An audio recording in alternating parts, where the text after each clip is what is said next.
రైతు మహాసోదరులకు వందనాలండి. So, maths కూడా చూస్తున్నట్లయితే రైతు నష్టపోతున్నాడు అన్న మాట మనకు ఎక్కువగా వినిపిస్తా ఉంది. ఎందుకు నష్టపోతున్నాడు? ఏదో అంటారు కదా! గొర్రె పిల్లల్లా మనం వెనకెళ్ళిపోతా ఉంటాము అని చెప్పేసి. మన పక్క రైతు ఏదేశాడో అదే పంట మనం వేసుకుంటా పోతా ఉంటాం.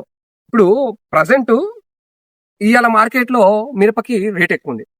అని చెప్పేసి వచ్చే సంవత్సరం దగ్గర దగ్గర నాకు తెలిసినంత వరకు ఇయాల ఊర్లో 10 మందేస్తే 25 మంది రేపు మిరప సాగు చేస్తారు. ఈ సంవత్సరం మిరపకు రేట్ ఉందంటే కారణం ఏంటి?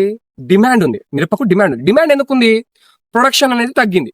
సో, మనం ఏదైతే ఉత్పత్తి చేస్తున్నామో ఆ ఉత్పత్తి తగ్గింది కాబట్టే ఈరోజు మిరపకి రేట్ ఉంది. సో, ఈరోజు నేను బ్యాక్‌లో నిలబడినటువంటి పంట మొక్కజొన్న. గత సంవత్సరం దీనికి ఉన్నటువంటి డిమాండ్ ఈ సంవత్సరం లేదు. ఈ రోజు అట్టర్లాగా పడిపోయింది. దగ్గర దగ్గర 1600, 1700 కూడా తీసుకుంటారు మొక్కజొన్నని.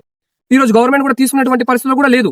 సో, ఎందుకు? ప్రొడక్షన్ అనేది చాలా విపరీతంగా పెరిగిపోయింది. ఇంత ప్రొడక్షన్ పెరిగి మన ఉత్పత్తి ఏదైతే పంట పెంపుగా పండించేటువంటి పంట ఏదైతే ఎక్కువగా పండిస్తున్నాం, దేశవ్యాప్తంగా ఎక్కువ పండించేస్తున్నాం. అప్పుడు తీసుకునేటువంటి నాదుడు ఎవడు? సో, మనము తీసుకోలేనంత పంటను పండించడం వల్లే కదా మనకు నష్టం వస్తా ఉంది. 2400 ఉన్నటువంటి మొక్కజొన్న ఈ రోజు 1700కి వచ్చిందంటే కారణం ఎవరు? మనమే ఎక్కువగా పండించేస్తున్నాం. అలా కాకుండా ఈరోజు మనము పండించేటువంటి పంట ఏదైతే తెలివిగా ఈరోజు మన ఊర్లో కనుక ఒక 10 మంది కనుక మిరప వేస్తున్నారంటే మనం మొక్కజొన్న వేయాలి.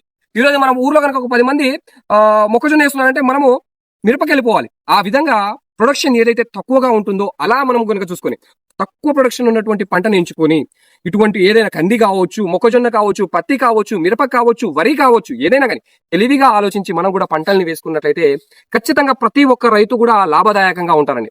ఒక రైతు వేస్తున్నారు ఈ సంవత్సరం ఈ సంవత్సరం ఒక రైతుకి మిరపలో అమ్మ మిరప పంట వేసిన బావ దగ్గర 20 క్వింటాలు వచ్చింది, 20,000 పోయింది, మంచి లాభం వచ్చింది, వచ్చే సంవత్సరం మనమే ఇదే వేయాలన్న విధానంతో వెళ్ళబాకండి. ఈ సంవత్సరం ఉన్నటువంటి రేటు వచ్చే సంవత్సరం ఉండదు కూడా, అవకాశం ఉండదు. ఆ విధంగా ఏనాడు కూడా లేదు.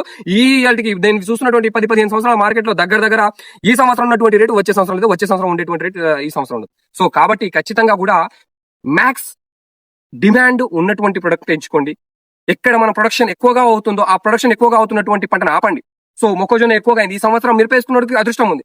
సో వచ్చే సంవత్సరం మిరప ఎక్కువ అవకాశం ఉంటుంది. సో కాబట్టి మొక్కజొన్న వేసుకున్నోడికే లాభదాయకంగా ఉండొచ్చు. సో ఆ విధంగా పంట మార్పిడి చేసుకునే పంటను వీలు చూసుకొని ఆ యొక్క అక్కడ ప్రొడక్షన్ ఎంత అవుతుందో చూసుకొని వేసుకోవాలని అయితే రైతు మహాసోదరులు నేనైతే కోరుతున్నాను అండి.